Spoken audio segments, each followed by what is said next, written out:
మత్తయి సువార్త 20 ఆ కాలమందు బరబ్బా అనని గట్టిగా బరబ్బాను ప్రసిద్ధుడైన ప్రపంచ ప్రసిద్ధి చెందిన ఖైదీ అంటండి. చదవండి. ఒక ఖైదీ చెరసాల్లో ఉండెను. ప్రసిద్ధి చెందిన ఒక ఖైదీ చెరసాల్లో ఉండెను. కాబట్టి జనులు కూడి వచ్చినప్పుడు పిలాతు నేనెవరిని విడుదల చేయవలనని మీరు కోరుచున్నారు, నేను ఎవరిని విడుదల చేయాలని మీరు కోరుకుంటున్నారు అని అడిగినప్పుడు బరబ్బానా లేక క్రీస్తనబడిన యేసునా అని వారిని అడిగెను. ఏలయనగా వారు అసూయ చేత ఆయనను అప్పగించిన అతని భార్య, నీవు ఆ నీతిమంతుని జోలికి పోవద్దు, ఈ ప్రొద్దు ఆయనను గూర్చి నేను కలలో మిక్కిలి బాధపడుతునని అతని యొద్దకు వర్తమానము పంపెను. ప్రధాన యాజకులను పెద్దలను బరబ్బాను విడిపించమని అడుగుటకు యేసును సంహరించుటకును జన సమూహములను ప్రేరేపించారు. ఎవరిని విడిపించాలంటండి? బరబ్బా ఎవరంట? ప్రపంచ ప్రసిద్ధి చెందిన ప్రసిద్ధి ఖైదీ అంటాను. ఏంటంట? వాక్యము చెప్పింది బరబ్బా ప్రసిద్ధి ఖైదీ అంటే ఫేమస్ అనండి. బరబ్బా దేనికి విడిపించబడుతున్నాడు? మళ్ళీ నేరం చేస్తున్నాడు, తప్పు చేస్తున్నాడు, పాపం చేస్తున్నాడు, మళ్ళీ జైలు చేస్తున్నాడు, మళ్ళీ వస్తున్నాడు, మళ్ళీ తప్పు చేస్తున్నాడు, మళ్ళీ వస్తున్నాడు, మళ్ళీ వస్తున్నాడు, మళ్ళీ తప్పు చేస్తున్నాడు, మళ్ళీ వస్తున్నాడు, పోతున్నాడు అంటే జైలుకి వెళ్ళి వచ్చుటలో బరబ్బా ప్రసిద్ధి చెందాడు. నేరాలు చేయడంలో బరబ్బా ప్రసిద్ధి చెందాడు. అలా బ్రదర్ సిస్టర్, ఈరోజు నువ్వు ఎందులో ప్రసిద్ధివి? ఈరోజు ఎందులో ఫేమస్? ముచ్చట్లోనా, సోది చెప్పుటలోనా, కొంటపు మాటలు చెప్పుటలోనా, ఇక్కడి కుటుంబాలు నాశనం చేయడంలో ఫేమస్. నువ్వు చెప్పి సోది చెప్పి ఉన్నవి లేనట్టుగా పలికి కుటుంబాలు నాశనం చేతనం చెప్పండి, అందులో ఫేమస్ అయిపోతున్నావు.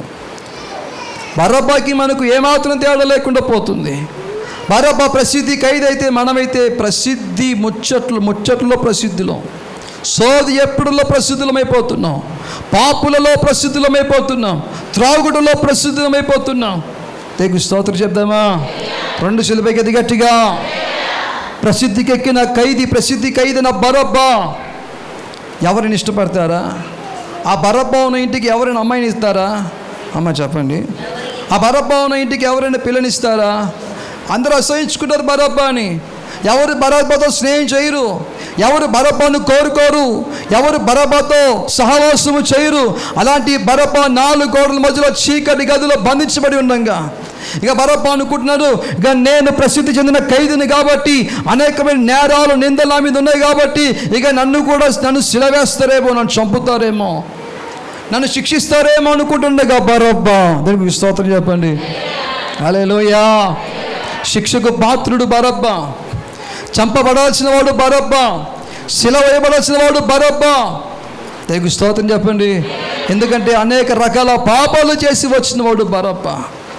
అలాంటి బరబ్బా అని అంటండి ప్రధాన యాజకులు, యూదులందరూ కూడా మాకు బరబ్బా కావాలంటున్నారంట.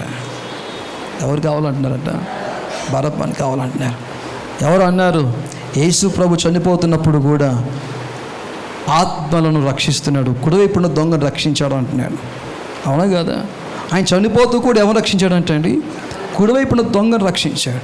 కానీ అంటాను, ఆయన సిలువ ఎక్కుతూ కూడా బరబ్బాను రక్షించాడు. దేవునికి స్తోత్రం చెప్పండి.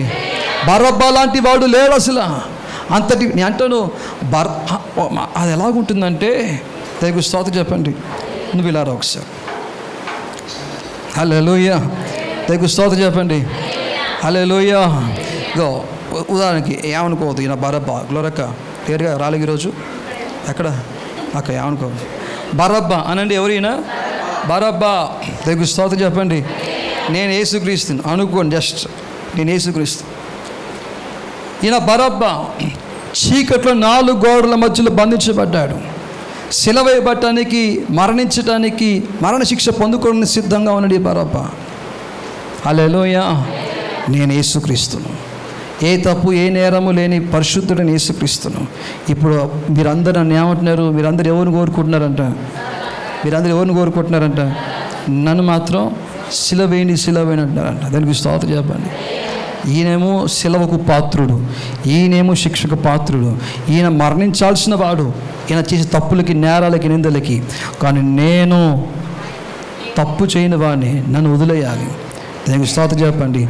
కానీ నేనేం చేస్తాను తెలుసా? నేను బరబ్బాని ప్రేమించాను. హల్లెలూయా. బరబ్బా, నీ స్థానాన్ని నేను తీసుకుంటున్నా, నీ శిక్ష నేను తీసుకుంటున్నా.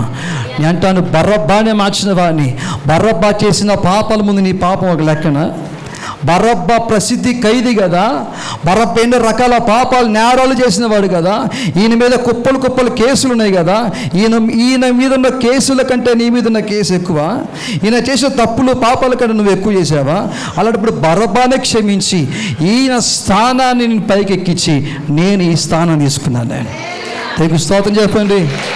నేను ఏ స్థానాన్ని తీసుకున్నాను?